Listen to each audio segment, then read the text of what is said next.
বিচার ব্যবস্থায় আগে নগ্নভাবে হস্তক্ষেপ করা হয়েছিল বলে মন্তব্য করেছেন প্রধান বিচারপতি ডক্টর সৈয়দ রেফাত আহমেদ।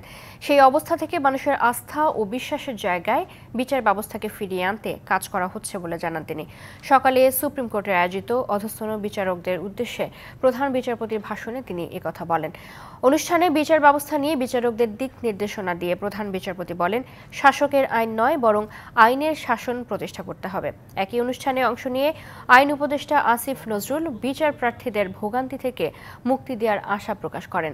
ঢালাও মামলা থেকে বের হয়ে প্রকৃত ন্যায় বিচার পাবে দেশের মানুষ, এমন মন্তব্য করেন উপদেষ্টা।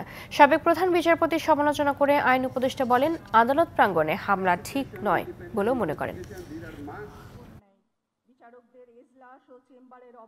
বিচার বিভাগের সবচেয়ে বড় শক্তির জায়গা হচ্ছে মানুষের আস্থা ও বিশ্বাস। তাই নতুন এই বাংলাদেশে আমরা এমন একটি বিচার বিভাগ গড়তে চাই যেটি বিচার বিভাগ এবং সততা ও অধিকার বোধের নিশ্চয়তার একটি নিরাপদ দুর্গে পরিণত হবে। ডিজিটালাইজড জুডিশিয়াল সিস্টেম করতে হবে, independent prosecution, independent investigation, this are must. তারপর ফরেনসিক সাপোর্ট বাড়াতে হবে। আমাদের ফরেনসিক ক্যাপাবিলিটি খুবই সীমাবদ্ধতা আছে।